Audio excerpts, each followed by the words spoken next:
Prince Henry the Navigator was born in Porto, Portugal, on the 4th of March 1394. He was the third son of King John I and Queen Philippa of Lancaster. His mother was English and instilled in him a love of learning.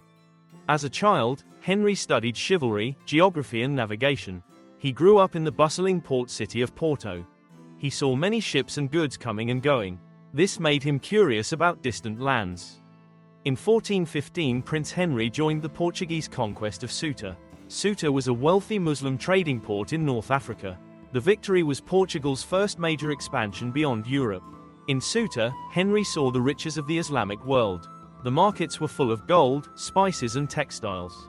Henry wanted to find direct trade routes to these resources. He also wanted to spread Christianity and fight the Islamic powers. Henry decided to push ahead with exploration.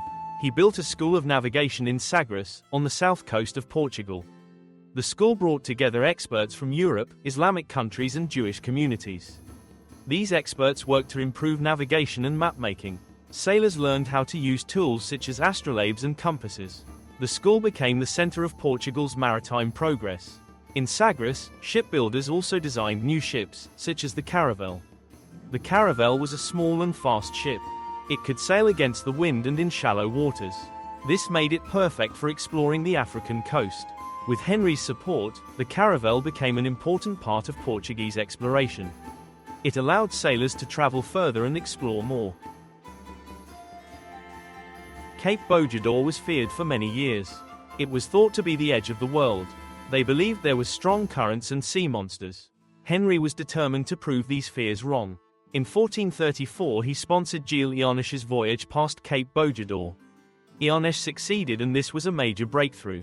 It opened the way for further exploration along the African coast. After Cape Bojador, Henry sponsored further expeditions.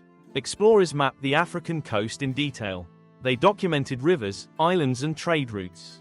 These voyages laid the foundations for future voyages.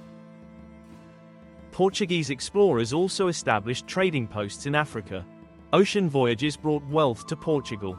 The trade routes provided gold and ivory, but they also started the transatlantic slave trade. Enslaved Africans were taken to Portugal and later to the Americas. This is one of the darkest parts of Henry's legacy.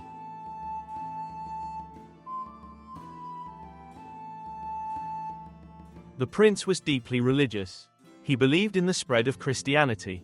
He also wanted to find the mythical kingdom of Prester John. Prester John was a Christian ruler who was said to live in a rich and powerful land.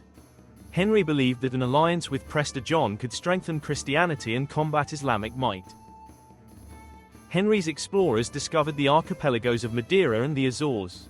These islands became important for further exploration. In Madeira, settlers grew crops such as sugarcane and grapes. The islands helped Portugal expand its maritime empire. In his later years, Prince Henry managed expeditions and developments in Sagres. He did not sail on these voyages himself, however his leadership inspired many explorers. He died in 1460. He is remembered as one of the most important figures of the Age of Discovery. Henry's work helped Portugal become a world power. His efforts influenced later explorers such as Bartolomeu Dias and Vasco da Gama. Bartolomeu Dias circumnavigated the Cape of Good Hope, and Vasco da Gama reached India. Prince Henry's innovations changed navigation and world trade forever. His ships, maps and navigational instruments connected the world. His legacy is one of great innovation, but it also includes the consequences of European expansion.